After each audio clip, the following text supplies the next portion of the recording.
Stream is live. Hello, everyone, and welcome to Watching 100 Movies. I am Christiana Ellis. And I'm Mike Patine.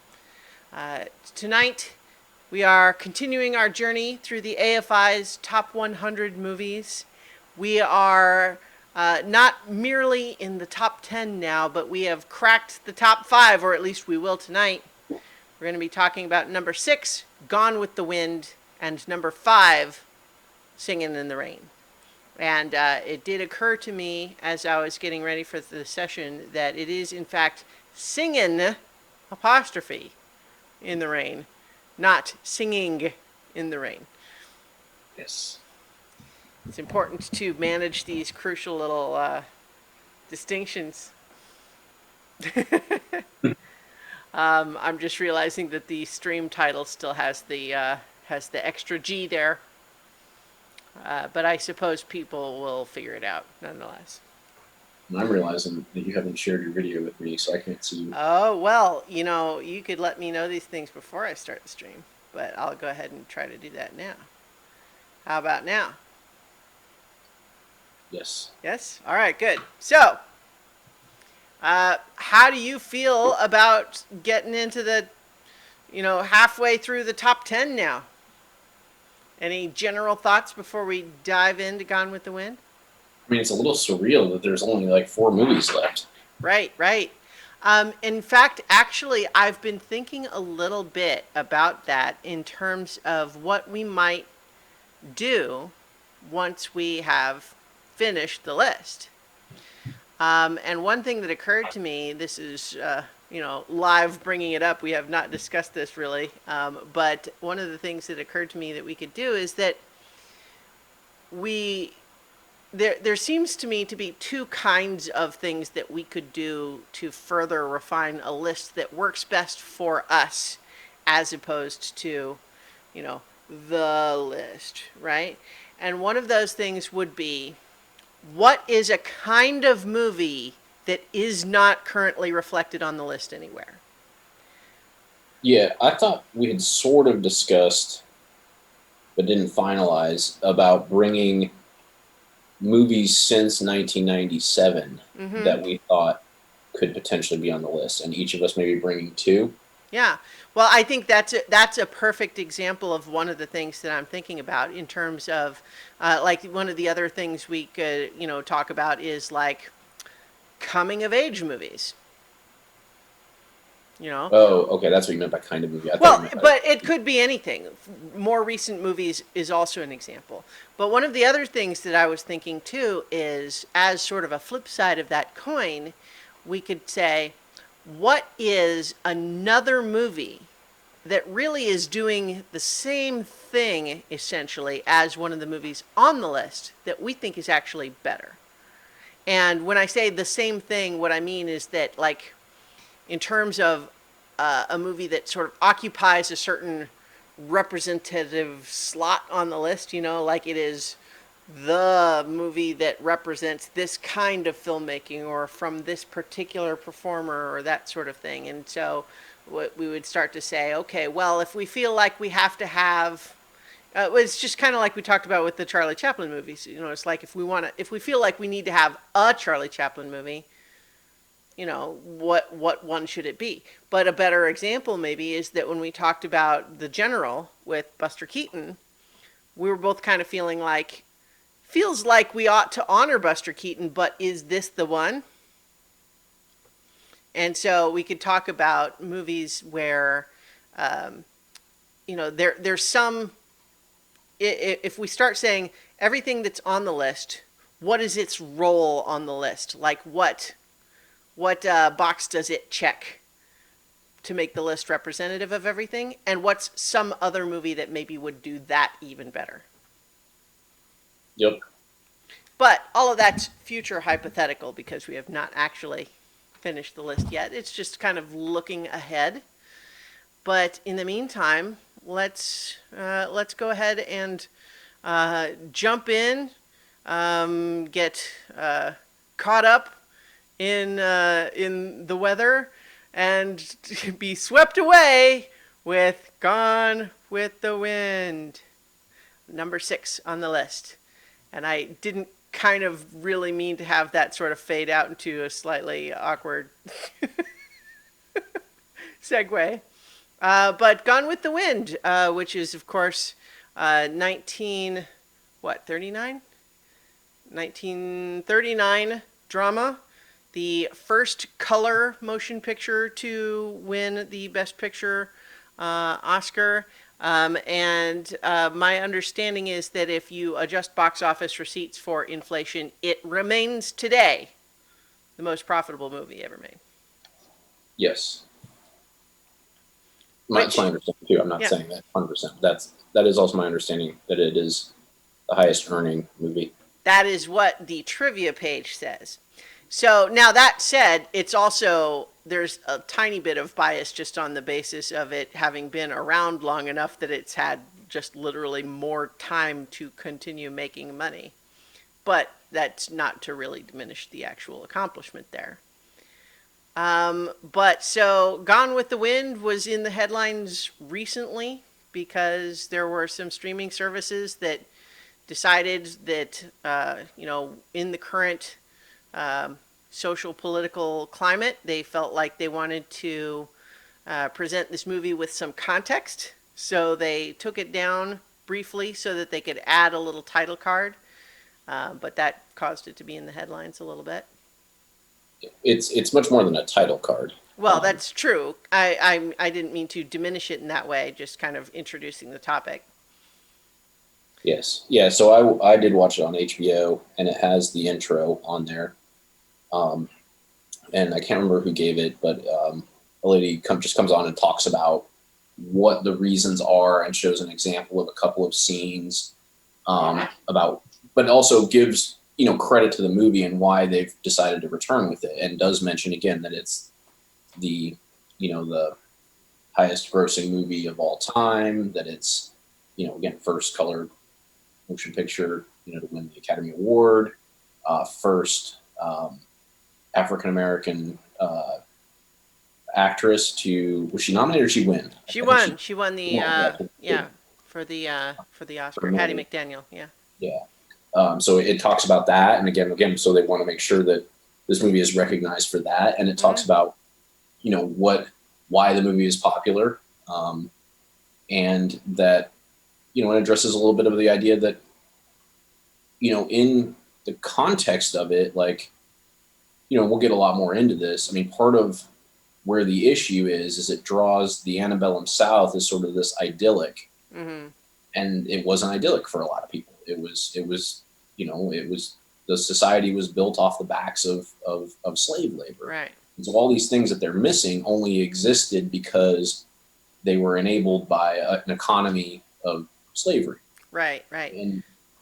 But when you take that aside, the concept and the theme of losing everything that you believed in, how you and how do you respond is still relevant, and the whole back half of the movie kind of shows why, shows that journey, obviously that Scarlett goes through, and that's still interesting and relevant. And you don't have to ignore the other context. You can say, okay, this movie is telling us that for these people, this was idyllic. Like she was a slave owner and she had servants and all these kinds of things, but she was not, doing it because she had, there was probably plenty of people like Scarlett who didn't just grew up in that and didn't think much of it. And that should be presented and reminding us that it's not like all Southerners were just a bunch of racists. Some of them were just ignorant. I feel like I want to talk more about that. But let me just briefly rewind just to say though that I watched it on Amazon streaming and it was just a title card. So that's kind of what I was talking about. But that's a good reminder that I had actually kind of forgotten that there's an actual video introduction to it on HBO's streaming. Yes, and I guess the point is it's well done because it presents the movie in context. It doesn't take away from the movie's accomplishments, but it asks you to recognize why some of it is hard for some people, and why some of it is a little bit controversial, and how it does, kind of miss some of these things. But those things were present in the novel as well. But that's just something in 1939 that just wasn't taken into account. But that's what we just, as long as we understand that when we watch it, then it's you can still take it in and recognize it. So it doesn't make you feel bad for enjoying it if you do. It's presented very well in the, which I like. I mean, it was intelligently done, and really recognizes, why the movie has a place on the list, but also why it, has some flaws. Yeah. In current thinking. Well, so here's kind of, I mean, I'm glad that exists, and I do think this is a very important movie that is worth watching and discussing, and anyone who wants to consider themselves a film buff should see it. But here's the thing, I don't actually like it. So I feel like one of the things that struck me as I was rewatching it here is that, like, when people were talking about, oh, they're going to put up like a censored version, and I was just thinking, like, there's no way to do that with this movie, because the parts of it that are racist are just baked into the plot. Like, you couldn't take them out. Like, it. The overarching racist part is that doesn't it suck that the Northerners came and took away our wonderful life in the South? Right. And you can't censor. You'd have to censor 2 hours of the movie. Yeah. Well, establishes that utopia for them. Yeah, and and also that, like, there's the real double-edged sword of all of the, the servant characters, because they're clearly slaves, and yet it's all sort of portrayed like, they all stay on even after slavery is abolished, and it's really kind of unclear what the arrangement is, except that it's clear that, well, they're good ones. They're loyal and happy to take care of this family because they're part of the family, and it's, there's no acknowledgement whatsoever of any indication that they were slaves before, and that maybe that's not okay. And I mean, the word slave comes up, I think, just 2 times in the movie. One, where early on they're doing the whole thing of, like, let's auction off, girls at this party as kind of a fundraising thing. And one woman is offended that you are turning this party into a slave auction. And then everyone tells her to shut up. And then later, there's a discussion where Ashley is protesting to Scarlett that she shouldn't be hiring prison labor for her lumber mill because they're going to be mistreated. And she's like, well, you never complained when we had slaves. And he's like, well, but we didn't treat them that way. And besides, I was going to free them. And it's all presented as like, oh gosh, what a shame it is then that the North came through and deprived you of the opportunity to be such a magnanimous slave owner. And so, like, I think, I don't want to take away that this movie is important. And I also don't want to tell anyone that they shouldn't like it. But I just found that stuff really hard to get past when I was watching it this time. And it's not like I hadn't noticed before, but it was that. But I think that I could actually, like, I was sort of prepared for that. But one of the things that I hadn't remembered as much is how much I really just can't stand Ashley as a character. And I just don't buy it that Scarlett's in love with him, which drives 75% of the plot. Like, I don't believe it. He sucks. I don't know. I'm being too aggressive with these feelings right now. I don't want to, like, because I know a lot of people have fond memories of this movie, and it does a lot of things really well, and so I don't want to, like, come on too strong. Because there were definitely parts of this movie as I'm watching it that's like, yeah, okay, I mean, this is amazing. It's impressive. Look at these matte shots. Like, there's a lot of really cool stuff. Rhett is cool. Every time he's on screen, I'm interested. But and Scarlett is this interesting, complex character who is interesting and complex despite frequently not actually being a very good person, which again doesn't have to be. Like, that's not a requirement for the movie. But I just sort of felt like, as I'm watching it, and like every time Ashley's on screen and she's protesting, like, oh, I love Ashley, and I'm like, why though? I just don't. I don't get it. I don't feel it. Yeah, that's fair. Um, yeah, I didn't have that same, again, maybe I just kind of took it as like the movie's telling me that that's what she wants. And I also looked at some of it as, you know, is her infatuation with him tied to her infatuation with her old life? And is that kind of what drives it, even once we realize that he's not? Like, when she should have realized that she shouldn't still be in love with him, she remains so because he's the tie back to the old world. I mean, I guess so. And see, the thing is, obviously, what happens by the end of the movie is that she comes to this realization that the man she thought she was in love with was always kind of a creation of her own imagination, and that the real guy is not that person.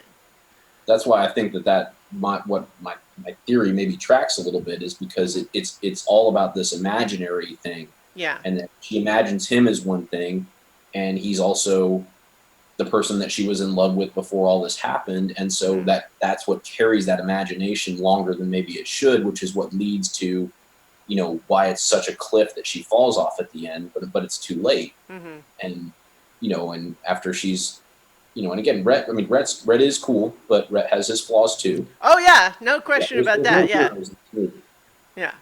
none at all. And even speaking of the North, like, I do like that, and I don't think it should be lost in it. I think that it is interesting that it does remind us that those guys weren't. I mean, they were doing things for the right reason, but it's not like Sherman just came in and just like, Oh yeah, I mean, war okay, is awful and bad stuff happens on both sides, but it's also like, I'm glad at least that, like the movie has the scenes at the beginning where it's very clear that it's like, oh no, all of these people in the South, they wanted to go to war. They oh were yeah, sure no, they were going to win. yeah, no, yeah, Yeah. I don't think it takes away from me that. I think it does a very good of a painting the idea of that, you know, it doesn't make, by the end, you don't feel like the North. I mean, it recognizes some of the things that the North did that were maybe not so good. Mhm. Like again, burning down Atlanta. I mean, that the epicness of that fire scene, Mhm. considering it was created in Oh yeah. 1939, Yeah. and I mean, that scene's incredible, no question yeah, the about it. visceral thing that it gives you of, like, especially even now where you realize, like, well, yeah, I mean, it's hard to even excuse it. Like, you get it, like, well, yeah, he was doing it for the right reason because these guys wanted to go to war, and this is how you win the war. But this is what happens in war is, like, sometimes to Mhm. win, like, even the good guys are doing bad things, and it gives you that real impact Yeah. because of how well that scene's done. And then the touching on the carpetbaggers, I mean, that was a real exploitative thing that the North did, and Yeah. or soldiers trying, now coming and taking advantage of Southern people, and showing that there's just really were no heroes in this, and that the Civil War was just bad all the way around. And yes, Mhm. these guys instigated, and these guys had a society that was doing some terrible things. Mhm. But the Civil War is a nasty, ugly thing, and it's very clear when you watch this movie. And I thought that was something I hadn't really recognized as much. But then again, you go in because you're kind of tuned a certain way, like you said, you're ready for all the things about the South, Mhm. but then you forget that it also reminds you of all the things that the North did and everybody did, and it's like, God, that was just an ugly time for Yeah. everybody. Yeah. I mean, that's definitely true. It's I I guess I came on a little strong there. No, it's all Yeah. fair. I mean, But the but movie elicits strong reactions. I mean, yeah. that's the Well, way and that. and the thing is too that, like, even if we want to start saying, yeah, that there were carpetbaggers who came in and took advantage of people, but it's like we see Scarlett hit a very low point, to be sure, but it is a low point where she still owns a big house on a lot of land and has people working for her. Oh yeah, it's definitely not drawing equivalencies. Yeah. It's giving a hat tip to, like, hey, this was there was a lot of bad Mm-hmm. everywhere, you know. Yeah. So I agree with you. Yeah, it's definitely not, they're definitely not equivalent by any means. Right. Now, like the epic scope of this movie in terms of some of the stuff it's depicting, like you mentioned, the whole sequence with the fire in Atlanta, and that was probably the high point of my viewing this time, just in the sense of like, yeah, I'm on board. This is exciting and scary and the intense, and it holds up as a sequence. I feel like the some of the matte shots overall in the movie hold up better than others. Mhm. Like there's a few of them where it's like, oh, okay, well that one is a little more obvious as a matte shot, and some of them are really good. Um, and like, but that sequence is really incredible, and there are definitely whole sequences in this movie that are just like there's really great performances in the movie, for like everyone except the guy who plays Ashley, who sucks. And I don't even mean like, I don't even necessarily want to blame the actor there. I haven't read the book, but again, it's just like, on the one hand, so I can certainly acknowledge like that the sort of the point by the end is for her to have this big realization. But I kind of wish it was a movie where we could be with her in the moment of that realization, instead of going, finally, now you get what we and Rhett have been trying to tell you since 20 minutes into the movie. Which is that this guy is not actually, like, not only is he marrying someone else, but, just, and the thing is, too, that, like, for all of his protestations that he's actually going to be, in love with Melanie, and, like, that whole thing is, like, he does lead her on. Mhm. So, like, it's kind of exactly what Rhett says, is that he cheats with you emotionally even as he will never do so physically, which is kind of almost worse. And I don't know. So I really don't like the character of Ashley, and that's not even including the fact that like there's a sequence later where he goes on a raid, which in the movie is not a KKK raid, but is in the book. So, Yes.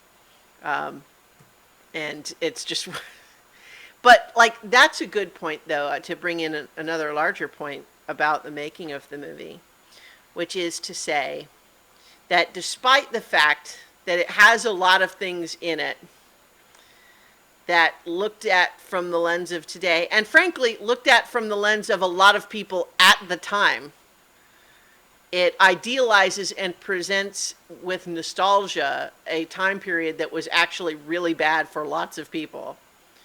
And a lot of people said so at the time, and were mad that they were making a big epic movie of the book that was already did that, right? So it's not like it's only today looking back. People said that at the time. But it's also true that the directors and people making them, producers and directors, because producers kind of were almost a bigger thing then in terms of like the hands-on stuff. We don't tend to think of them quite that same way today. Right. But there was a conscious awareness of that and an intent to try to soften some of those things. Like that's why it's not presented as a KKK raid in the movie, because it's like, let's not have the hero this hero character be in the KKK. Let's not do that. And the other thing is too that like even though all of the um, all of the African American characters are either presented as scary enemies or comic relief or the um, sweet loyal servant who's happy to be part of the whole plantation, but at the same time compare it to any other movie being made at the time, having meaty, complex, real character roles for African American actors and actresses was something that was not happening a lot at the time. And yeah, so like an award, an Academy Award for Hattie McDaniel. I mean, like that's a big deal. That's a real thing that happened. But it's also just an illustration of the time that she was not allowed to attend the premiere because it was a segregated theater. Well, yeah, and it mentions this in the HBO intro, and when she received her Academy Award, she wasn't with the rest of the cast because they had a colored section where those actors sat. Yeah. So she couldn't sit with Vivian Leigh and Clark Gable. Right. Yeah. So I think it is fair when examining the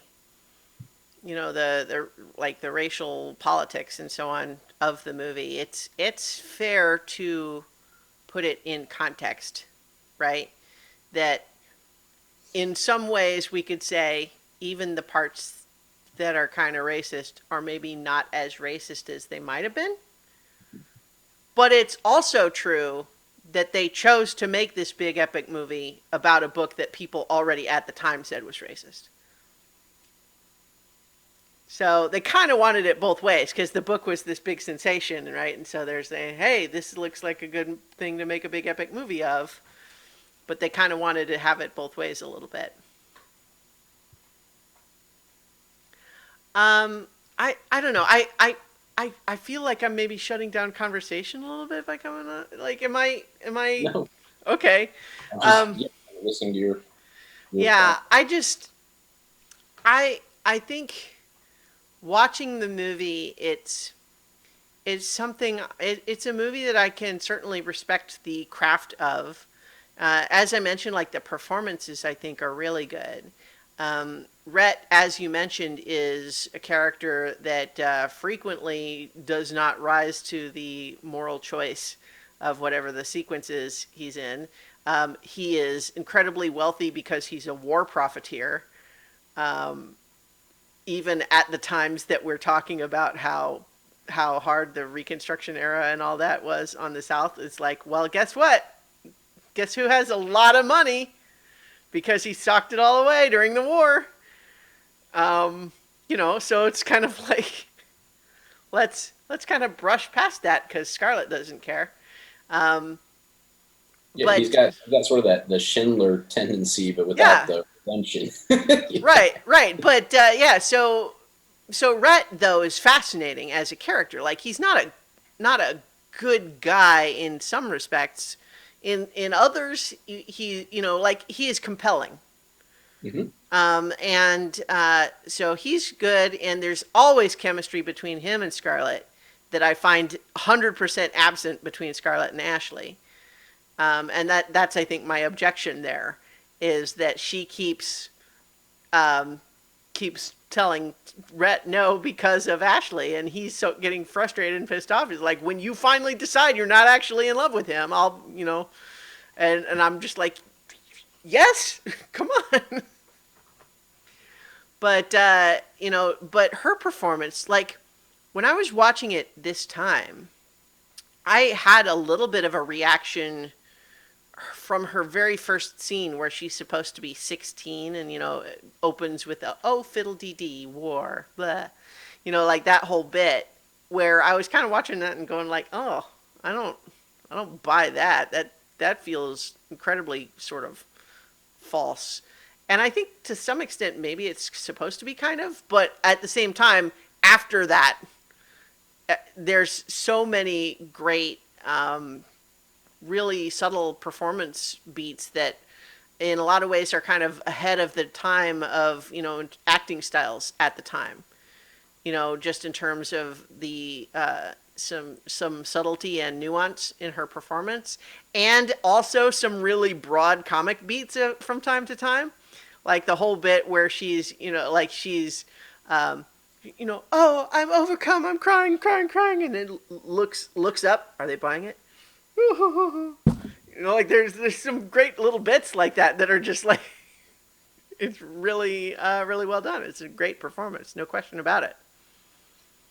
Yeah, I agree with you that that opening is kind of weird. I mean, it's a tough ask though to Mm-hmm. like basically just be yourself but pretend you're 16. Yeah. And so it's kind of just an awkward thing, whether it was on purpose or just she just didn't know how to play it. Yeah. It is a little odd, that part. She also doesn't read as 16.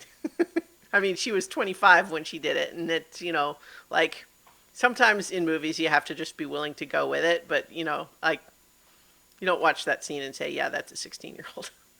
No, and to your point, maybe it was on purpose to meant to be off-putting for you to be like, oh, she's younger, Hmm. because it's like so dramatically off. Well, I was going to say it's almost that it's kind of a performance even for her character at the time. Like her Oh yeah, character is acting in that way. You know what I mean? Like yeah, it, that's it's true. it's not Vivian Lee's poor performance. It is Scarlett O'Hara's act that she's putting on for these boys. Um, Yeah, that's also true. Yeah, yeah, but regardless, it still felt a little bit like I I I just put on the movie. I just sat through the little introduction, music overture and everything, and then all of a sudden, clunk. That scene doesn't doesn't put its best foot forward. But her performance in the rest of the movie is very good. Um, and I think she's great. And as I said, I just sort of feel like everything that's between her and Clark Gable as Rhett Butler, it's just my favorite stuff in the movie. I feel like that stuff always works for me. Even as they go through their various ups and downs in terms of where each of them are at any given moment. I just mean like that initial bit where they first meet, where she is so mad at Ashley that she throws the vase, not realizing that he's over on the couch, and he just sits up and whistles appreciatively. In the whole argument of like, you should have announced your presence, and he's like, "You're in the middle of a fight." Would that have been better, really? But yeah, like so I find them compelling and interesting, and I like the stuff. And of course, like that's the real part, right? Like, but I guess I just don't ever really buy the conflict with, with her supposedly pining over Ashley. I just like I don't believe it. You know? yeah, and I mean, if you can't ever get over that hump, like it makes this a really tough movie because I just like I said, I read it a little different way. Is that Yeah. the idea is meant to be to what was frustrating to you felt clear to me, so I'm not disagreeing at all with the Mm-hmm. concept. It's just sort of the interpretation. Is that I feel like we are meant to I think and maybe they did it too well, and or maybe it was a time period where you had to be like in a movie, you feel like you had to like really like overdo these things. But I think the idea is meant to be like we're supposed to understand that she has no business with him. Like they're not Mm-hmm. actually in love. Right. He keeps making this mistake when we know because we see the chemistry over here that this is where it should be. Mm-hmm. And you're feeling that and being frustrated. And I think the intent, or at least my understanding of the intent or how I took it, is that it was supposed to be like that on purpose, and Mm-hmm. that you're meant to be like this. Ashley guy sucks. Why are you doing this? Yeah, And and I get that.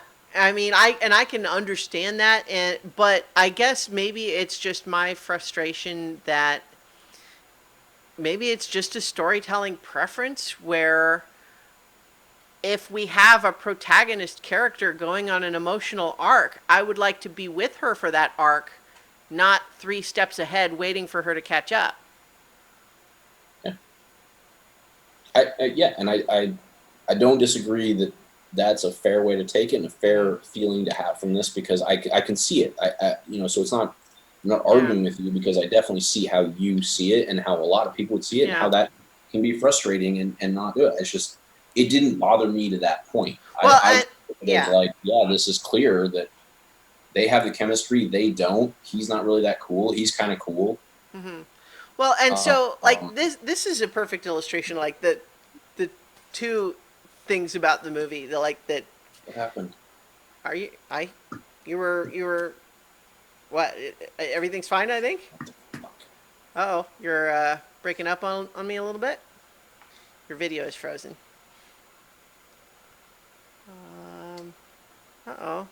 I'm getting a message that says my internet connection is unstable, but then I'm also getting another thing that says I have an excellent signal strength, so I don't know what's happening there at least. But yeah, my video with you is frozen. I don't know if you can still hear me. Sigh. Technical difficulties. Uh-oh. Yeah, we lost the call there. Hopefully we can rejoin that in just a moment here. I think I'm still in the screen, but hopefully we're waiting for Mike to come back. And hopefully, yeah, so apologies if you're watching this and dealing with this moment. These things happen with live podcasts and so on. But I guess maybe just to illustrate what I was about to say is that certainly there were sort of two layers of my discontent watching the movie this time, and it was, one, the stuff about idealizing the antebellum South, but also that frustration with Ashley, and that one I at least acknowledge is entirely subjective. All right, hang on, let's see. I'm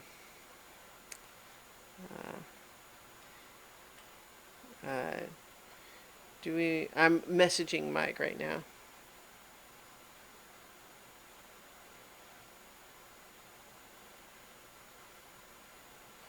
All right, so I don't know what's happening here.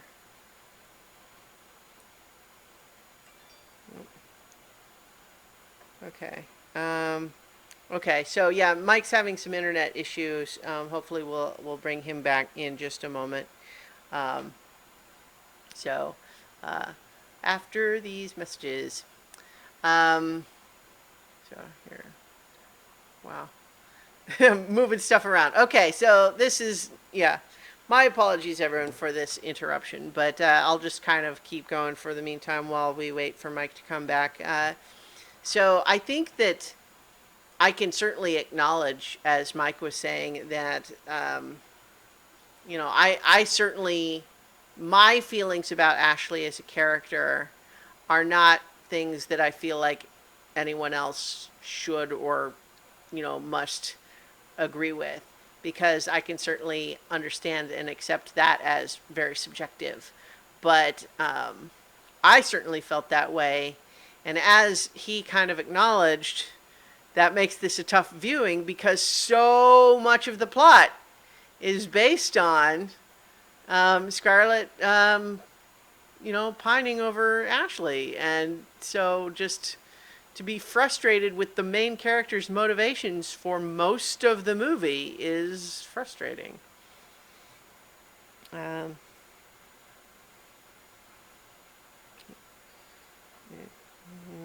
Back. All right, so, oh, are you back? Rejoining? Yeah. Welcome back. Yeah, it's super bizarre. It only happens like on my laptop, and I just reboot it and it works. It's. Okay. But I've been working at home for 5 months. It's the first time it's been happening, so I don't know what's going on today. Well, I'm welcome back.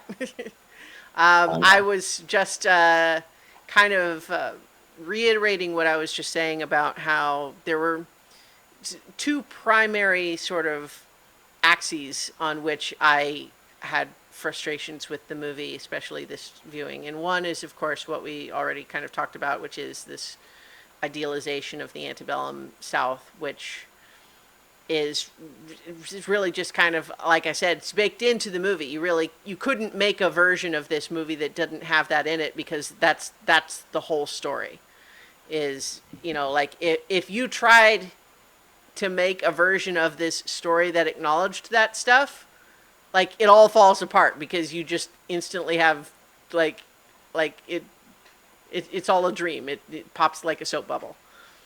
Um, But at the same time, the other axis is this my frustrations with Ashley as character, which I can absolutely acknowledge are purely subjective, and that not everyone's going to feel the same way.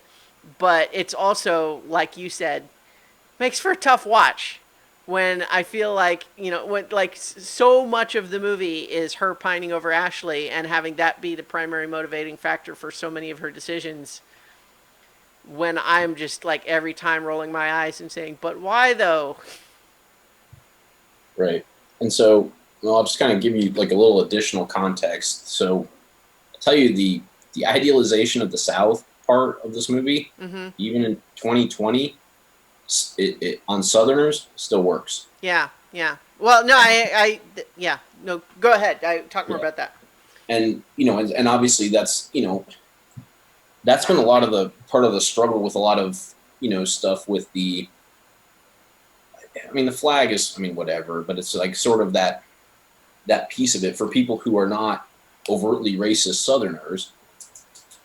This is a real thing for them, and the reckoning that they're coming to is having to understand that it's no longer okay for them to sort of idolize this time period because there's no way to separate the fact that all of the cool balls and dress up and all that part of it was completely entwined with the fact that they enslaved people. Yeah. And you can't separate them. And they've been separating them for a long time.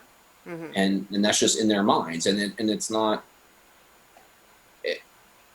it's hard to say it's wrong because like for a long time culturally, like that was allowed where you could say, well, there was sort of this part of the South and there was this part and we like this part, but we don't like that this part happened. We love plantations. We don't love plantations were run by slave labor. Right. And that's what's been really difficult for, like I said, intelligent, well-meaning Southerners are coming to this reckoning. And that was a big part of like what my wife went through on this because she's a Southerner and she in the whole first half of the movie is like these are all things that I wish I could still love, like the pageantry and the letter writing, even his handwriting in the letters like really plays that with things that you and I wouldn't even notice. Yeah. Like the way his handwriting is with sort of it's almost like Victorian to them, and it's, and she's intelligent enough to realize that it's like it's not a thing. You can't have one without the other, so it's hard to want the one. But the movie is capturing exactly what a lot of people felt. Yeah. And for them, and for her watching this, like then the downfall of all that is like, the emotions that this goes through when this all comes apart, and it's pretty. The movie is still pretty powerful on people who are able to kind of buy into those two pieces, and that's why I really think that we kind of watched it. When we were talking through like watching it, like we obviously recognize that Ashley doesn't make sense for her, like all this kind of stuff, and that's why we came to the conclusion that like that's part of the idea is that she's grasping so hard to hold on to this that even she's making bad decisions. That's what I'm saying we came to. I'm not saying it's what the movie wanted. That's the conclusion that we came to, is that this imagination of what he is tied into this imagination of what she wishes life was still like. Right. And that's why it's so hard for her to let it go. And when you have those two pieces of context and you're watching it in that mindset, then the movie works. The movie works completely, and so this was, again, just like, with when I told you we watched Lawrence, it took us 3 nights to watch it because she just never could buy into it. Now I was into it, but that one she couldn't buy into. Schindler, 4 hours, one sitting. This one we intended to watch it over 2 nights, watched it in one. And because of the same thing, like it was so engaging when you are accepting of those two premises. But to your point, if those don't work for you or aren't feeling right for you, then this movie does kind of stands on those things. And so if they're not there, then you can appreciate, like you said, you can appreciate the epic production value, all of that kind of stuff.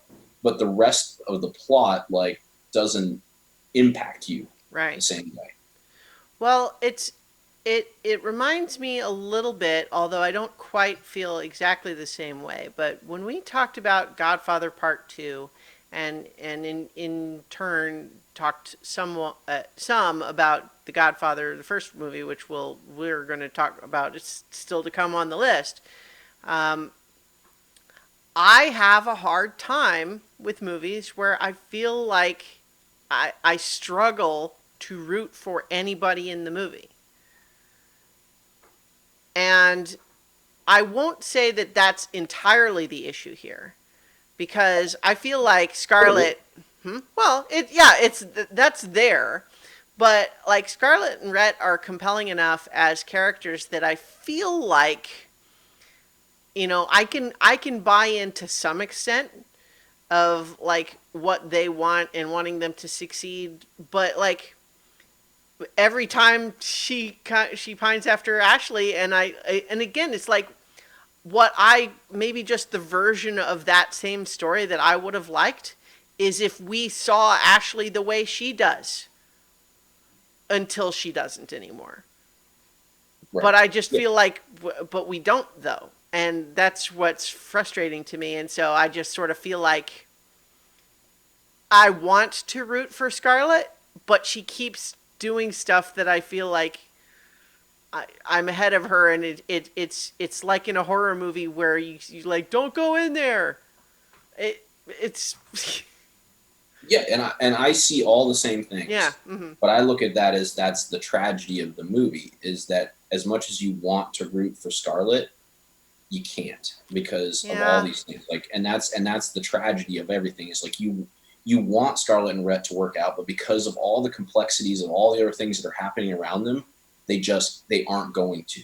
And that's what makes the end so sad, is that once she finally says, no, guys, everything that you've been watching for the last 4 hours, I get it now, and I'm going to go do it. And he's like, sorry. Too late. Yeah.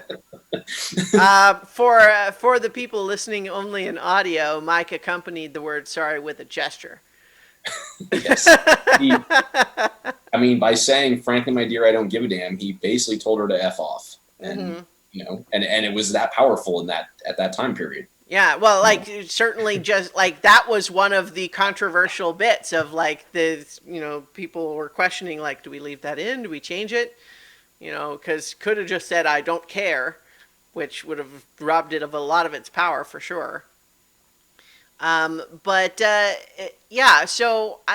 maybe that's part of my problem, is that like just in my own sort of mental categorization, I wasn't necessarily thinking of the movie like a classical tragedy, right? Like I certainly know sad stuff happens in it, but from the perspective of like the whole like Greek tragedy, where you have this character whose downfall essentially comes from their own faults, but the punishment is greater than their faults really deserved.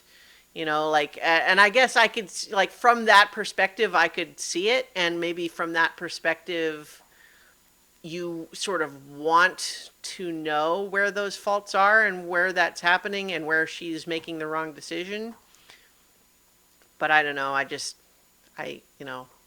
Yeah, no, I get it. And so just to kind of close out though, again, is where there's a couple of pieces of evidence that I kind of took that sort of reinforce that belief, in that he isn't the only thing that she's doing that's sort of counter to the part that we want to root for on her. Mm-hmm.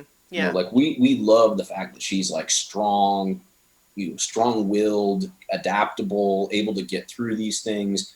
But then there's the times where sometimes it's like she's only getting through it because she wants to get back to going and having like dance parties and stuff like that. Yeah. And you're like, wait, this is after all of what you did and all the sacrifices you made and how strong you were for everybody, this is what's driving you right now. There's a couple of other pieces of that, where you're like, it's not just him. Like, he's not her only fault. He's her most clear one, because obviously he drives a lot of her decisions, but it's not the only one, that's sort of kind of counter to what you want, because you see these things and you're like, God, that's awesome. Like how she she just kind of buckled in. She's the one going out and doing the digging, and she's not, which again, part of, again, trying to unwind this from the slavery and the servants part is almost impossible, because like that's part of what makes her strong, is that she's not making the slaves do the work on some of the things. She chooses to do work with them.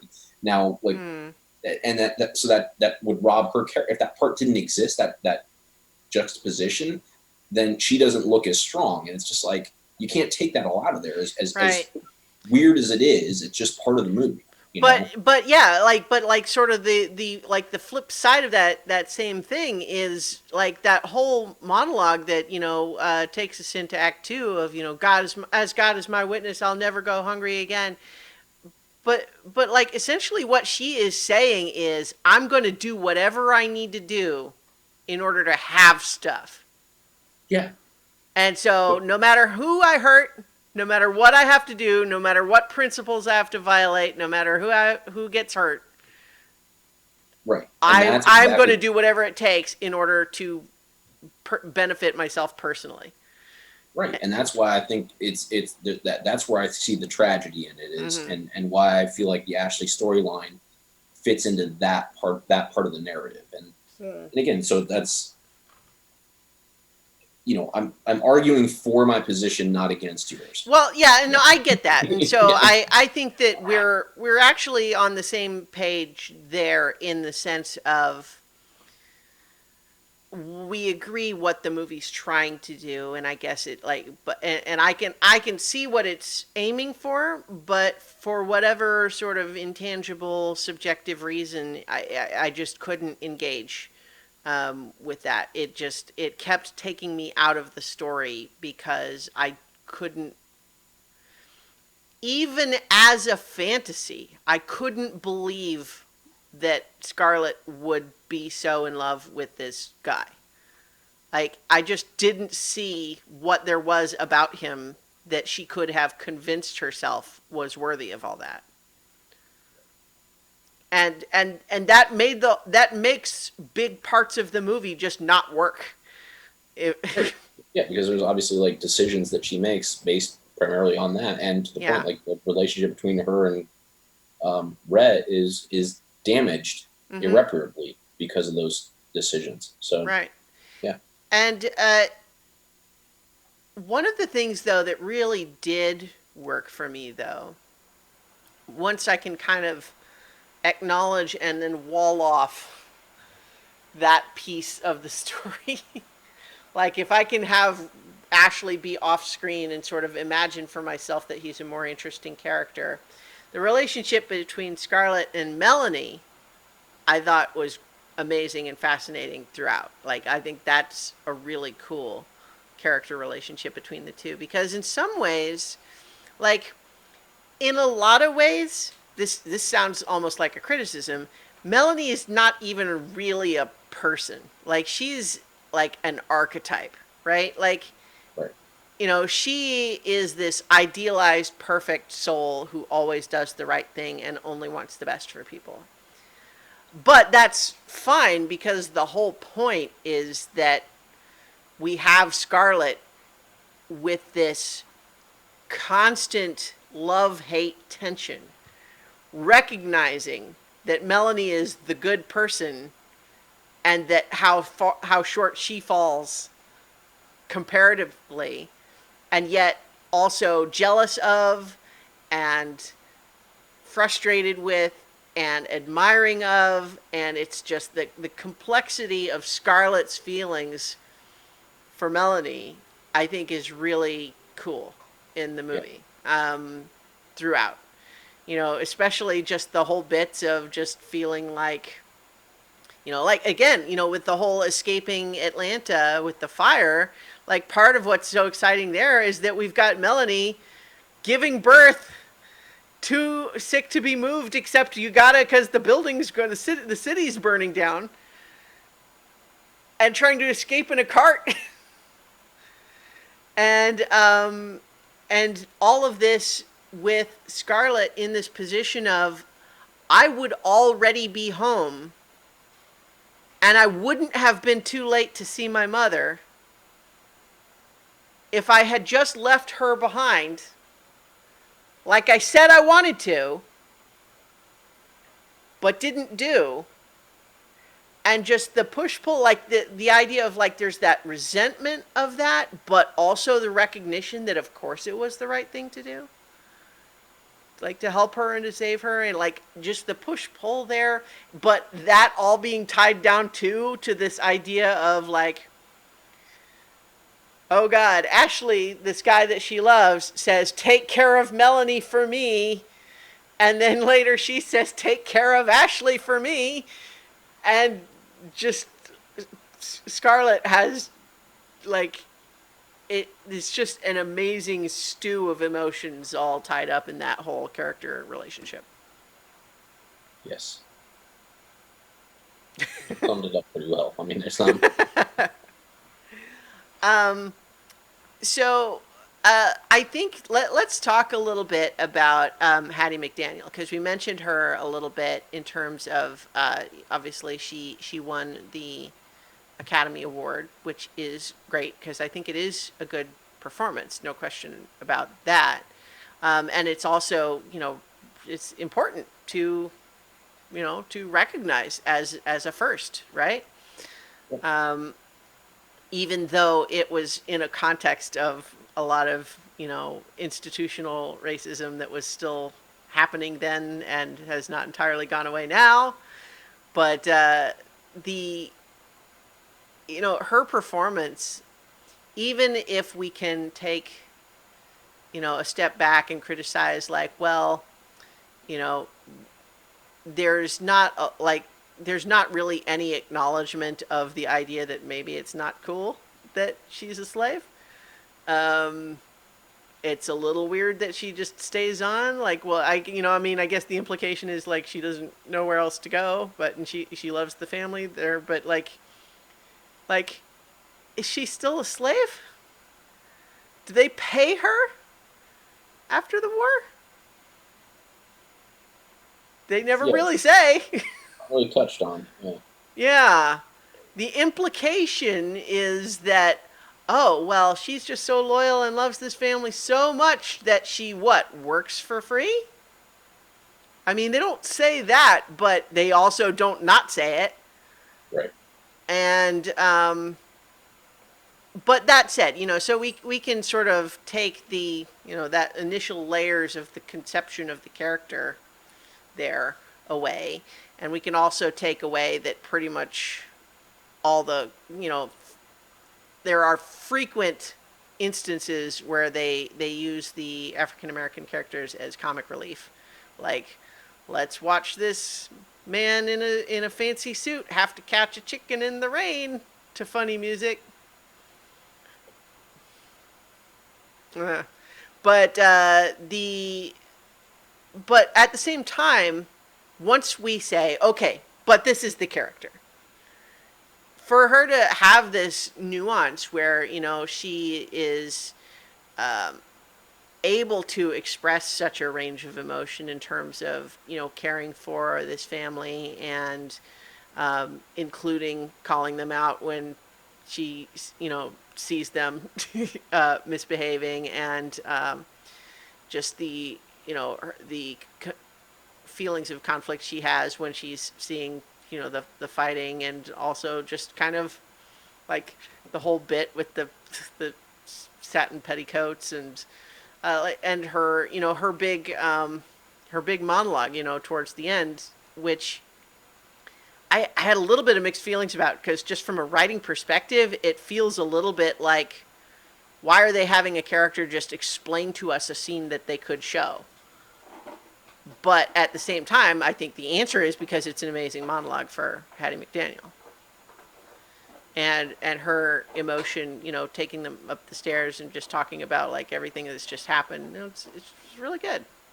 And like, and it, again, as much as there are problematic pieces of this movie, for sure, it's also true there's not a lot of other movies at this time period that were giving meaty roles like that to black actors and actresses.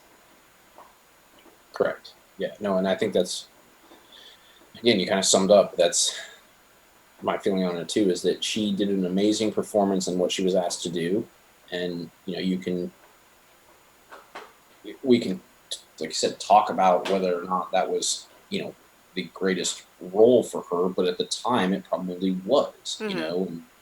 and at the time it was not available for her to stand up and say like I want more out of this role. I want to be able to do this. I don't think this should happen. Mm-hmm. She took what was available to her and absolutely knocked it out of the park. And you know, Mm-hmm.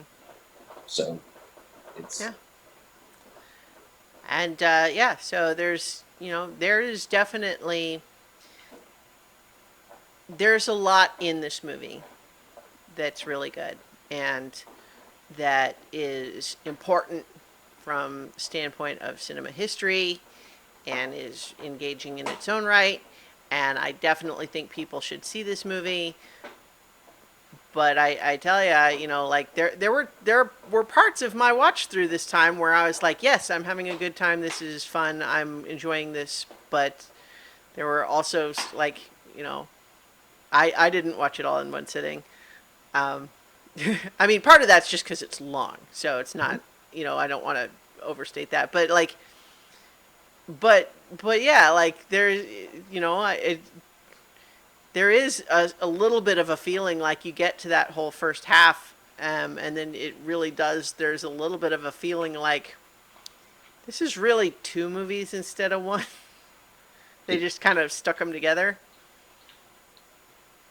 so yeah. So my wife said that too. She's like, it's really like two movies, and I think that's kind of the point is Mm-hmm. that it's sort of the getting us to this point, and then what happens after are two completely separate things that happen, Mm-hmm. and they're told in a totally different style, which Yeah. I kind of respect. Is that it didn't just take the intermission or whatever as here's a break for you. It's like no, this is like a climactic break as Mm-hmm. well, Yeah. and the way that it ends with her, like you said, saying she'll never go hungry again. And you're kind of leaving with this feeling that it means that she's going to be strong for her family, Mm-hmm. and then it turns into this whole other dark journey that they go on that's completely a completely different movie that I Yeah. feel like is on purpose and was really playing with the idea of the fact that you have this sort of that intermission breaking point, and Mm-hmm. not just like I said, not using it as a simply here's a good time to take a break. It's like here's the turning point. Mm-hmm. So Yeah. Um, so yeah, I struggled though just watching it this time. It again like I can respect a lot about it, but I just there were big parts of the movie where I was just not enjoying myself. So you know I'm gonna for my own personal list I'm gonna move it down. I'm also gonna take this toy away from yeah, Rocket. His thing. and I'll move it down as well, just because there are other things that I like better, but probably not Mm-hmm. as far as you. But we'll see when we get Yeah. to that. But yeah, that's kind Yeah. of Well, and like I'm not going to move it off the list because I think it is of sufficient historical relevance and import that it's definitely a movie that I think people should see with context. yeah, I agree. But yeah, I there's a lot of movies that I like a lot more, and frankly, like I rewatched it for this project. I don't really like see any need in the future to watch it anymore. Sorry, I'm looking away because my dog has a No, I know. plastic thing. He's just. Yeah, I just don't really have much more Mm-hmm. because Well, that's.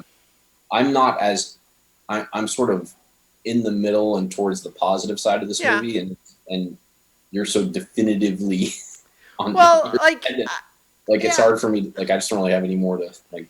Okay. Well, that's was a little bit what I was afraid of earlier. Like, I don't want to tell anyone else to not like it.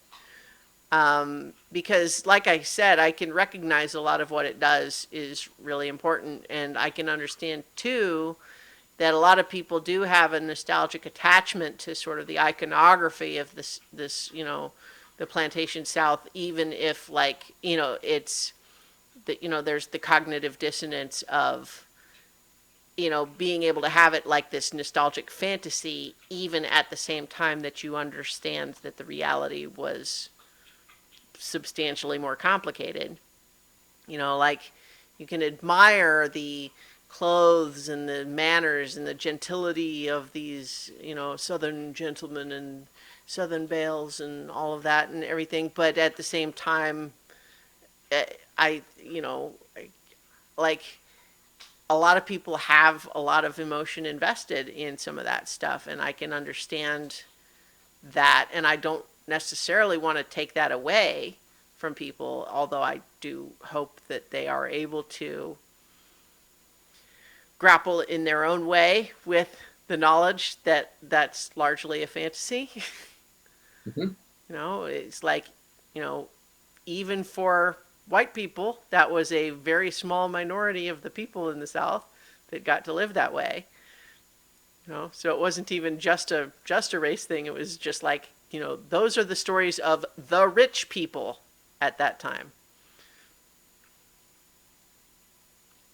Yeah, but I mean, to them though, it's the same as like a princess story almost. Yeah, yeah. It's Right. it's a real thing. But yeah,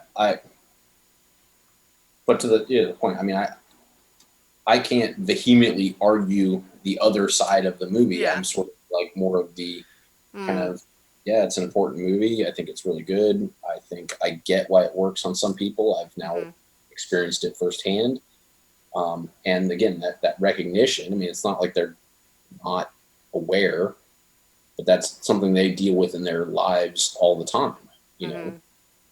especially at this time, of recognizing that is a fantasy and it's not a reality and it never was a thing and it's never going to be a thing. And it's inseparable from these other miseries that came with it, Mm-hmm. and that's just hard. For them.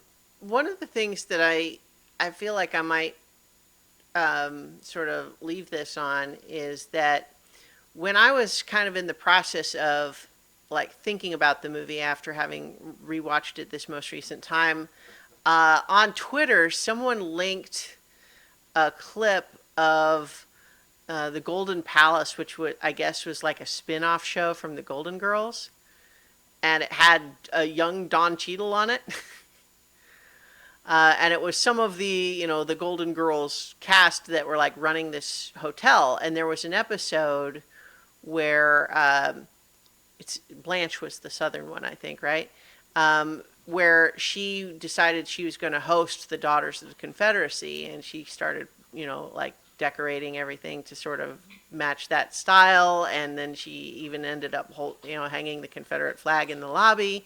But like in this TV episode made back in the 80s, we had young Don Cheadle call her on it and say, like, you're not making me feel like I belong here. I work for you, but this is not telling me that you appreciate and respect my opinions about things. And she was, and so they had a whole kind of back and forth where she was sort of defending that all of the bad stuff is not what she's about, and it's not what these other ladies are about. But then she kind of learns the lesson later on that like some of those people that she has coming here with the group, it is kind of still about that stuff for them. And she starts recognizing like, oh yeah, maybe that stuff's not as gone as I thought.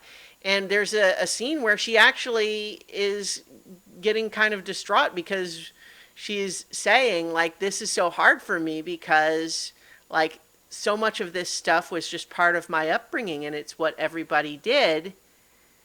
And to say that it's bad now means saying that all my friends and family were bad. And that's hard. And so it kind of acknowledges that, but at the same time, she's also realizing, but if I try to insist that there was nothing bad about it, today, right now, I am actively hurting someone that I care about who's standing right in front of me. And so it may be that I have a lot of complicated emotions, but I should not be using those to hurt people that I care about today. Yep. And so I thought that was really interesting, and it was a clip from a sitcom in the 80s. So we're not as done with these issues as we wish we were. No, that is for sure. Yeah. But yeah, so just to kind of maybe sum up, some of the details on it, it did win a bunch of awards at the time. Vivian Leigh won Best Actress. Hattie McDaniel, as we mentioned, won Best Supporting Actress. Victor Fleming won Best Director. Sidney Howard won Best Screenplay. Won Best Cinematography, Color, because it was a separate category then. And Best Art Direction, Best Film Editing, and Best Picture. And then it was nominated, but didn't win for Clark Gable in Best Actor, Olivia de Havilland in Best Supporting Actress, Best Sound, Best Effects, Best Music. And we didn't even talk about the music, but of course, like the score of this is like it's iconic now, right? It kind of like we said a little bit with like Lawrence of Arabia is like the use of music from this movie is almost just like a shorthand now for various like storytelling tropes, right? Yep. Yeah, so obviously, it was, we talk about some movies that are not really recognized at the time, but this one sure was, and it has endured over the years for good reason, but also I think that we have to watch it with the appropriate context today, which is, again, why I think we're both agreed it's good that when people stream it, whether they stream it from Amazon or from HBO or whatever, it's presented with some context. Like, so the Amazon title card is not as elaborate as the whole video message that you mentioned on HBO, but it does nonetheless kind of address this issue by saying, there are a lot of things in this movie that are not only racially insensitive now, but were at the time, and people said so at the time. But it is also a work of artistic merit and historical importance, and it's important to watch it and discuss it in that context. Yep. All right. So we did. And now, let's move on to movie number 5. Pull my water while you introduce that. Singing in the Rain. Do do do do do do do do do do. It didn't occur to me at all during the watching of this movie, but only upon reflection later that this is the second movie on the list that has that song in it. Because of course Clockwork Orange has a notable use of that song. What's the other one? Clockwork Orange. Oh, Clockwork Orange. Yeah, that's right. Yeah. But yeah, so I was kind of glad that didn't occur to me during the movie. But this is a 1952 musical. With Gene Kelly, Debbie Reynolds, and Donald O'Connor, although, he's not the name that I think people remember as much, although he's great in the movie. But one of the things that I think merits this movie being so high, or at least explains it being so high, compared to, any other musical, is that it is literally also about Hollywood at a really specific historical time of transitioning from silent movies into talkies. And so I think that is why it's so high. Because, I like it as a musical, but I think that if it wasn't about Hollywood, I don't think it would be so high. I think that that's a big part of what makes it interesting, not just the musical numbers. Oh yeah, that's 100% why it's so high, and it's that trend has. I mean, obviously, Hollywood loves movies about Hollywood. Yes. And so, that's part of why they voted it so high. Like I like it. I like the movie too, but Mm-hmm. it's not this high for me by any Well, means. one of the things that occurred to me as a question was I found myself having the thought that it's really good, I like it a lot, but it's not my favorite musical. But I had that thought without actually knowing what was my favorite musical. Like, what would I say is the musical that I like more than this one? And I could name a couple, but it occurred to me that I sort of had that thought without really thinking of a specific one. Like, if we were to say, we don't think that this should be the highest ranked musical on the list, that raises the immediate question of, well, then what should? Right. Chris. Yep. Huh? Yep. Sorry. That's all right. I muted myself first. Okay. But yeah, so I guess that would be a question like, oh, I don't know if it's a question you gave any thought to, but if is there any other movie musical that you think you would put higher on the list than this one? So I thought about that too, and I don't know.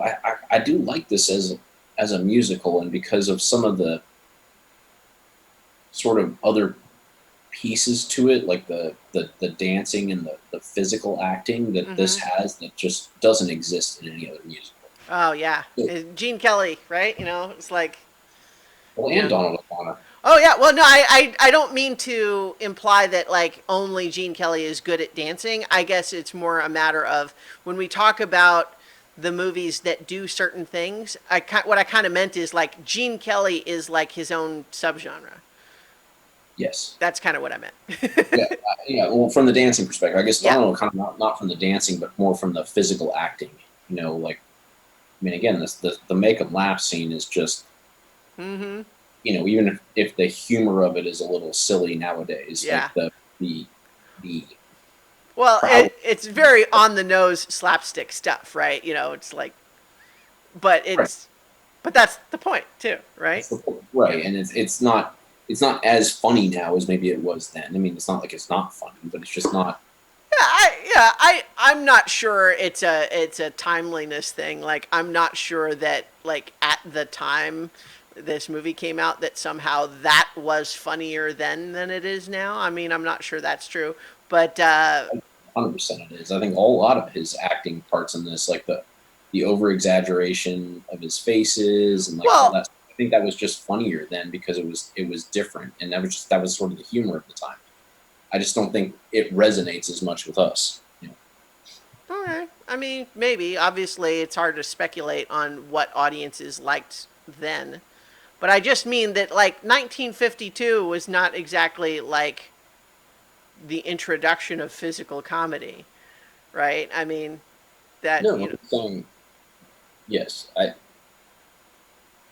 well, so, okay, we don't know, right? Like, it's a moot point. It's silly to discuss what audiences then thought was either funnier or not. But I tend to agree with you in the sense that he's very good, but that sequence is almost, for me, less about being funny as a movie scene as much as celebrating the silliness of trying to make people laugh, and it's almost more impressive than funny. Well, yeah, no, I Yeah. I agree. I guess I was just kind of coming to a different way of getting to it, but yes, it's an impressive scene from many aspects. Obviously the most memorable is the running up the wall and doing backflips, Yeah. which is, and which will eventually, I'll come back to that later when I talk about sort of like some of the things that kind of do translate to today and like how this kind of, can be seen. But as far as like being my favorite musical, I think it might be my favorite musical. I just don't think my favorite musical is number 4. Oh, fair. Yeah, yeah. Yeah. Like, I think that's more where I land. Mm-hmm. Is that it, as good as it is it really the fourth best movie ever for me? Mm-hmm. No. Um, but I do just get absolute joy out of watching the sequences, and like I said, I'll kind of touch on where we landed after you kind of do your Mm-hmm. feelings on it. Sure. Well, so uh, just more on Donald O'Connor, like in terms of just him doing stuff that was funny. I think there were actually several other moments in the movie that were funnier than that specific song. And the one in particular that comes to mind is when they have the diction therapist. This is the sequence just before the Moses supposes number, but it's where he's standing right behind this guy and kind of doing pulling faces, mimicking the guy talking, and then it keeps going back to a neutral face every time the guy looks, like up until the point where like it's hard to describe just verbally because it's all about facial expressions and timing, but like that part really made me laugh. But yeah, so like let's briefly discuss the plot. We kind of didn't do that with Gone with Wind, partly just because it's a lot of plot, and I don't know, maybe we assume people have seen that one more. But the basic premise here of Gene Kelly and Donald O'Connor are old friends that came up through vaudeville, but now Gene Kelly is famous silent movie star, but then falls in love with Debbie Reynolds' character. And I don't know, one thing that I was actually find kind of refreshing in a story like this is that it's not on again, off again, them having to only discover their love for each other at the end of the movies. Like, no, they figure it out relatively early on, and then the conflicts after that comes from other things, right? Right. It has to do with the fact that like he has a fake relationship with another starlet. Yeah. Yeah. That, Mm-hmm. So but what ends up being a conflict is that this other starlet that he has kind of been allowing people to speculate that he is with romantically, including her. We get the impression from her that she really almost doesn't even see the difference between letting other people assume it's real and it actually being real. Like, as far as she's concerned, that's the part that matters, is what other people think about it. But the problems that they run into is adjusting to this new era of talking pictures when this other silent film star that he's been in so many movies with can't adjust because she has a terrible nasal, squeaky voice in a very thick accent. And so we end up with, them trying to make this movie successful, and they dub her over with Debbie Reynolds' voice, but then it becomes conflict. The whole final conflict, I think, is really kind of amazingly deft in the sense that because it's this dramatic change in technology, Lena is able to use language in her existing contract to basically say, I can force you to keep using her to double my voice and not tell anybody that that's happening. And you can't do anything about it or else I'll sue the studio. And her essentially being correct in terms of what her contract says, that she can do that. And it was only the fact that they rushed into changing the technology of the movies so quickly that they kind of didn't have time to take care of that. right. And so to have that feel like a viable threat that we're actually concerned with, and have this character whose running gag has been, what, you think I'm dumb or something? And then everyone just going silent. That running gag is funny throughout the movie. But have her essentially, be the instrument of her own downfall because she is feeling so triumphant about her victory that she kind of forgets that she isn't actually the one that can do the voice. And so they're able to trick her into revealing it without them having to have the studio be at fault. But all of that obviously is, a clothes horse to put the songs on. And in fact, it's explicit that that's the case because they literally had all of the songs before they wrote the script. Yeah. Yeah. In fact, the title song, we joked, we mentioned earlier that, obviously the song gets used again in Clockwork Orange, but this is not even the first movie that that song was in. Like it had apparently been in a couple of other movies before, especially with various. Yeah, okay, here's the trivia thing from IMDb. This was the seventh time the song Singin' in the Rain was used on the big screen. It was introduced in the Hollywood Review of 1929. And then it was, there was Babes in Arms, Speak Easily, The Old Dark House, Little Nellie Kelly had Judy Garland sing it. And also, the song was also featured in an elaborate musical sequence performed by William Bendix and cast in The Babe Ruth Story in 1948. So, what I think is interesting knowing that, because I think today we, of course, associate it with this movie.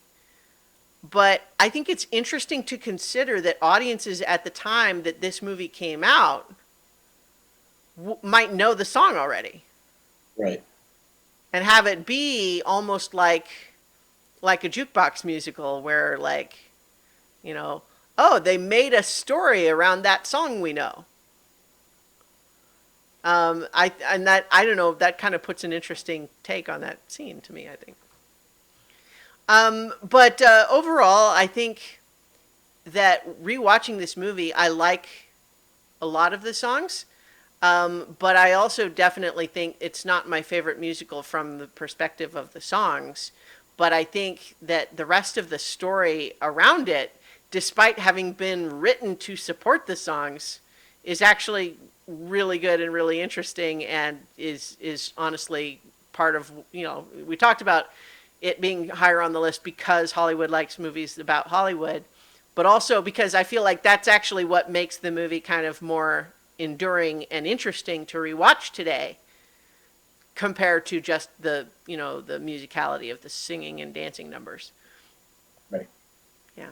Although the actual specific title sequence of Gene Kelly doing the Singing in the Rain, like that transcends anything else in the movie, I think. Like that specific sequence, I think, is just so iconic that like it almost exists independent of all the rest of the movie. Yes. Incidentally, I would encourage anyone who hasn't already seen it to look up the lip sync battle where Tom Holland performs Singing in the Rain and then moves on to a medley with another song. And that's all I'm going to say about it for anyone who hasn't seen it. But I recommend that you check it out because it's great. And I will tease that it's interesting not just because Tom Holland is fun and he's singing a fun song. It's there's a twist. So anyway, I recommend people check that out. But yeah, so like I feel like when I ask myself the question of like, well, is this my favorite musical? If not, what would I say is my favorite musical? I mean, I think just from sheer entertainment value, I would probably put Little Shop of Horrors above this one, just for how much I enjoy watching it, and the songs and all of that. But at the same time, it's a little bit like what we were saying with Gone with the Wind. Is like this one there's a historic import because it is not only history in its own right, but it is also like depicting a real time in history with a lot of fun to it. Like it's showing something that the movie industry kind of really went through in a way that is humorous, and they're satirizing a little bit, but also is pretty authentic in many respects in terms of the sorts of problems that they had when they were adjusting it, like where do you put the microphone, and all of a sudden this costume that looks great but it rustles the microphone, and people need to change their way they act because the microphone doesn't hear them when they're over here or over here, and just all of those things that they had to adjust to. Large expressions that make sense in a silent movie. Mm-hmm. no longer make sense because they don't work with the microphone. Yeah. Well, But you and have to do them in a silent movie because you can only communicate with your body language. yeah, exactly. And in fact, the technology being still a little bit imperfect and getting out of sync at one point, which is of course how they decide how it occurs to them that they actually could have someone else do the voice, right? Because they have the test screening where the sound gets out of sync and it briefly looks like the two characters have sort of swapped voices in this scene where they're arguing, and it's funny in that scene, and they're joking about how that was the only time they liked Lena's performance was when seemed like some other voice was coming out of her, and then they're like, oh, but wait, what if we just did that on purpose? And so I like it a lot, and so but one of the things that struck me is that even though a lot of the songs I think are actually kind of forgettable. Like there's, Make 'em Laugh, Singing in the Rain, and Moses. well, yeah, I know. I'm just like there's also Broadway Melody. There's also Would You, and I would you, and like I mean, but my point is kind of just like I think mostly people remember Make 'em Laugh and Singing in the Rain, and the rest are like like but that's just like the song of it, because the actual like production of a lot of them is a lot of fun. Like the whole ballet sequence with the scarf in Broadway Melody, like all of the set pieces in that, like even though that one is absolutely the most divorced from the rest of the story, because it only happens because Gene Kelly is like, here, this is what's gonna happen in this version of the movie, where even in that movie it's a framing device that's not really connected to the main story of the movie. So it's kind of like, not only is it a stretch for why it's there, but it's like, here, I'm going to stretch to describe a character stretching to make this make sense in the movie. But that said, it's fun to watch, and some like the set pieces, but again, like I was kind of blown away because I did not at all remember that whole sequence with that weird sort of abstract set that they're on, and this woman in the white dress with a scarf that's like 50 feet long blowing up in the air. Like that was kind of amazing. Yeah. But yeah, so like I think there's a lot to like and enjoy about this movie, but I almost like it more for the non-musical stuff than for the musical parts, which is a little weird when, like, I think that's what was causing the dissonance for me in terms of, like, is this my favorite musical? Well, I think I like it a lot as a movie, but I almost like the non-musical parts more than the musical parts. And so when I think about, like, what's my favorite musical, I start thinking about the movies where I feel like the musical part is the part I like. Which, it's not to say I don't like them here. It's just that, like, there's others that I like more. Like, the Singing in the Rain sequence, again, like, that's amazing, but it almost feels like it's off by itself. Like, it's like, of course that one's good, but then what else? And lots of the others are fun, but they're almost more about watching the performers dance than they are about the song. Yes. But that said, that's great. The dancing is great, right? Like, do you want to talk about the dancing? Yeah, I was just waiting for an opening. Sorry, go ahead.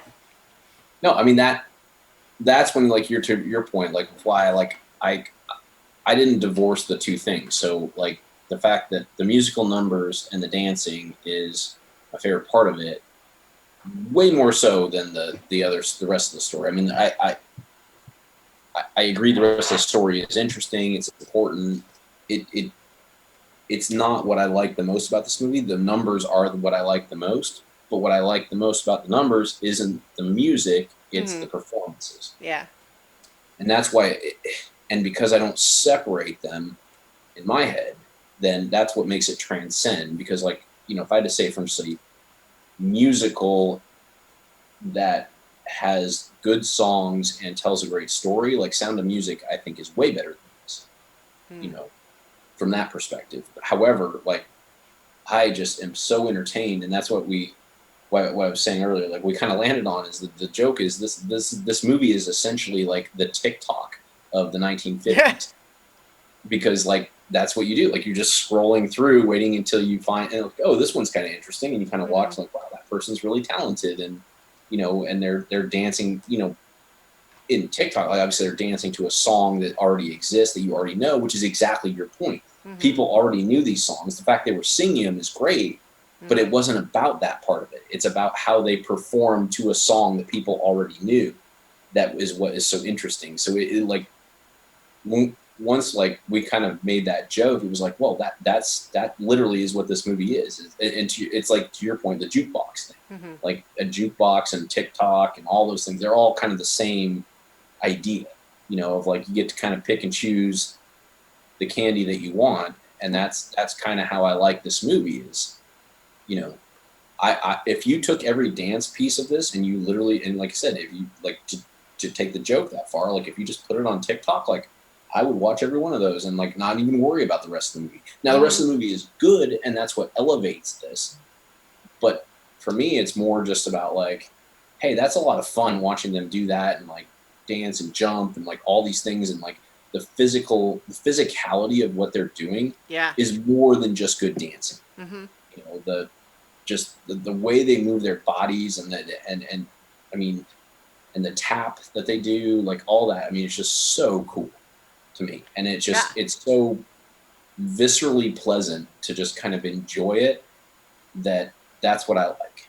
Well, yeah, I don't, I certainly didn't want to like dismiss that. I kind of in my head was kind of planning to come back around to that, but I think I agree completely just in the sense of enjoying that element of it because, I don't know, like being able to dance like that, just like I think everyone occasionally has, like pet skills that they sort of is like, wouldn't it be cool if I was good at X, but even though I'm not going to put the time in that it would actually require to be good at it, Like dancing is one of those things for me. It just like it looks like wouldn't it be fun to be really good at dancing, but also I understand rationally that that's a lot of work that I'm not intending to put in to make that happen.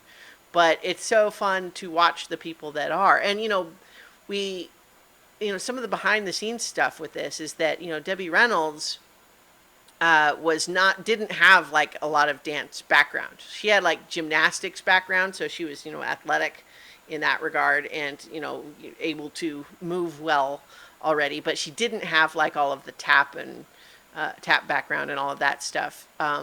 So for her to get cast with a superstar of dance like Gene Kelly, apparently that was a whole like there was a lot of pressure on her, and we've talked in the past about some directors who kind of become a little bit tyrannical, like kind of taskmasters and everything, and so it does sound like Gene Kelly was that, but at least in this circumstance, it's also true that like it's one thing for a director to be kind of tyrannical, but at the very least, like Gene Kelly is also up there dancing, though, right? Like he's not making anyone else do something that he's not also doing. Yeah.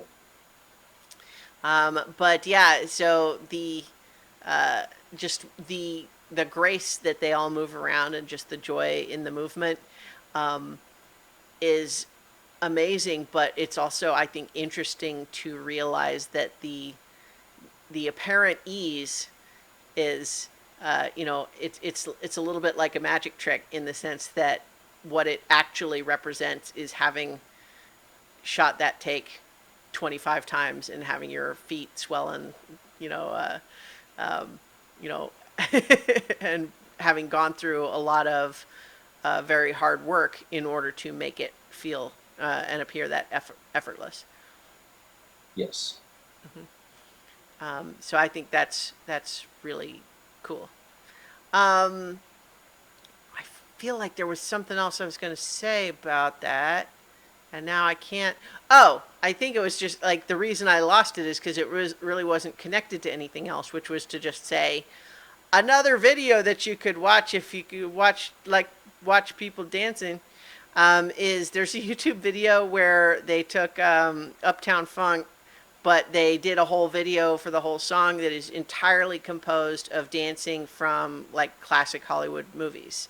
And it's extremely well done and very fun to watch. So that's another one that I think people could probably find if they haven't seen it already. I feel like I want to watch it right now. But yeah, so this is a movie that obviously like it has some really iconic numbers. It's obviously entertaining both from like the dancing perspective and like I think that the story is really interesting too, depicting this period of Hollywood history. But it, as we said, it also seems clear that it's this high on the list because Hollywood likes movies about Hollywood. Yes. It feels like you got to have a musical, and why not the one that's about Hollywood? You know, Yeah. which And as far as the rest of it, I don't need to dive into the rest of it because this movie is such bubblegum for me, yeah, but in a highly respected way, you know. Like I respect what this like I you know what I'm saying. I'm oh not. I yeah, don't mean that to diminish like the quality of the movie. uh Like huh, it's only fun. I mean, because there are movies that I find that are super fun that I don't think deserve a place on this list. But right. this one, it's the depth of the rest of it is so incidental to me, Well, and what I like about it. it's a little bit like what we were saying with the make them laugh sequence is that like it's a recognition of how hard and impressive it is to make a movie that kind of seems so effortlessly fun. Right.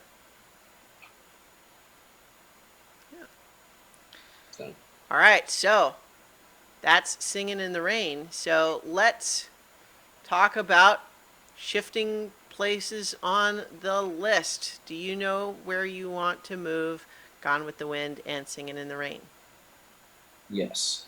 So, Gone with the Wind. Mm-hmm.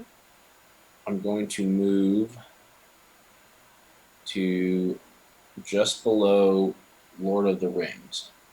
So Okay. that's 24 on my Mm-hmm. list. Right. So it'll shift up when we move everything So else it'll up, end up but being 23. Yeah. yeah. Mm-hmm. And that's one of those like I feel like it's a top 25 movie. I roll down. I I know you will disagree with this. Okay. I enjoyed watching it more than 2001, so I'm just going to put it above it. Sure. But I didn't enjoy it as much as Lord of the Rings. So I kind of found two epic movies Yeah. No, hey, and that's in that's totally between. fair. There you go. Yeah. All right. Um, What about so Singing Singing in in the the Rain? Rain was I had a little more trouble with because of what I was saying earlier. Like Mm-hmm. from a pure musical perspective, I like Sound of Music better. Hmm. But this movie does more for me and in a different way, which I think I was clear on than Mm-hmm. you. It's not because of the Hollywood historical part, it's the performances and the dancing that that Sound of Music just doesn't have.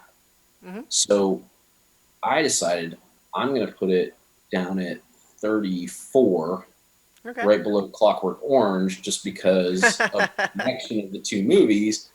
I like Clockwork Orange better, Mm-hmm. but I think this movie should be above Sound of Music because again, I like the holistic part of the dancing and all of that. Like it's too much fun for me, and so Sure. there's again it's sort of this like knee jerk reaction of like that's where I want it. So Yeah. So that's where I I'm. I was gonna kind of joke and ask like, okay, well, but you're putting it right after Clockwork Orange, but which one did the better version of the song? But of course, like the reason I kind of back off and made that meta is just because, of course, the only reason that it makes any sense to have the song in Clockwork Orange is because of the baggage we associate with Singing in the Rain, right? Like it's like it's not a standalone use of the song in Clockwork Orange. It's a deliberate reference to evoke contrast. Yes. Yeah. All right. And and I will agree. I don't think I touched on it because it was sort of in your kind of monologue on it. Oh. That sequence in and of itself is. I mean, the rest of the movie. This movie would be on the list. It wouldn't be this high, just because of that. Hmm. It is so good. Yeah. Yeah. You know, it's not just because of the song. It's his performance around the song and the set pieces that they set up and the whole way they choreographed the thing, where they had this fake street with like where they had puddles in like certain places so Mm-hmm. that he could splash them, and like just the way that like you said, the effortlessness with he moves through the set piece is, I mean, it's so impressive. Yeah. Well, and such a great button for it to end on, where he kind of gets to the point where he's just jumping around, splashing so much, but then he sees the police officer giving him kind of the, "What are you doing? Are you drunk or something?" So he kind of calms down after that. But then the final beat of the song is him happily giving his umbrella to someone else who didn't have one. Yes, so good. But anyway. It's great. All right, so I am going to move Gone with the Wind a little further down, into the 50s. I'm going to put it in between Mr. Smith Goes to Washington and Nashville. Um, yeah. Um, and then Singing in the Rain, I feel like one of the other movies that had occurred to me, like, it's a movie that we don't necessarily usually think of as a musical, but The Wizard of Oz, Oh, yeah, right? fair. Yeah, I mean, like, that's a musical, technically. It's just kind of, usually, I think, because of it being a genre, we almost tend to think of those parts first, right? Like, it's like fantasy first, but it has lots of songs in it. So I feel like I'm going to put it after Wizard of Oz, but not necessarily right after. Let me think. I'm going to put it after Snow White and the Seven Dwarfs, technically also a musical, and before To Kill a Mockingbird. I like it. Yeah. All right, so let me move that down. So that puts, for me, Gone with the Wind is going to be at 55 and Singing in the Rain at 26. So let's briefly talk about next time. We're down to the final 4 movies.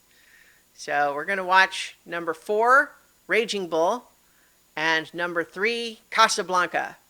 And I tell you, I think we said last time, I don't remember if it was on the podcast or not, but I kind of mentioned how I was pretty sure I'm going to be moving Raging Bull down. Um, that seems really high for me. Like, it's not even my favorite Scorsese on the list. So we'll see, but we'll watch it. It's a good movie. I'm not saying it's not, but boy, I'm so excited to rewatch Casablanca because I love that movie so much. So much fun. Yeah. Yeah, and Raging Bull is going to be one of those ones like we were talking about at the opening. So I'll kind of close it with something we opened with. Mm-hmm. Movies that do a certain thing. So this movie tells a phenomenal story, obviously. The reason, not the only reason, one of the reasons it's so high on this list is the actor transformation. Mm. This was one of the first times that somebody did such a dramatic personal transformation to tell a story, which has now been done many times. Mm-hmm. But that's so to your point of like, are there other movies where maybe that is done better or are better movies because of that? But that is one of the keys to this, is him putting on and losing weight for the role. So and while that's an impressive feat, no question about it, I kind of like I struggle a little bit with how much to applaud that. I No, don't no, know. Yeah. I'm not saying that we agree on that. Yeah. I'm not saying this, but that is one of the factors. Mm-hmm. Oh Is yeah. that was not something we had really seen prior to this movie. Yeah. Fair. So we're going to talk about those movies, but I tell you, I feel I've been waiting for Casablanca for a while. I could watch that movie once a Oh, week. yeah, totally. So excited to watch Casablanca. But yeah, so we'll go ahead and leave it there for now. So thank you everybody for listening and or watching, and we'll be back soon to talk about Raging Bull and Casablanca. But in the meantime, watch good movies. Yes.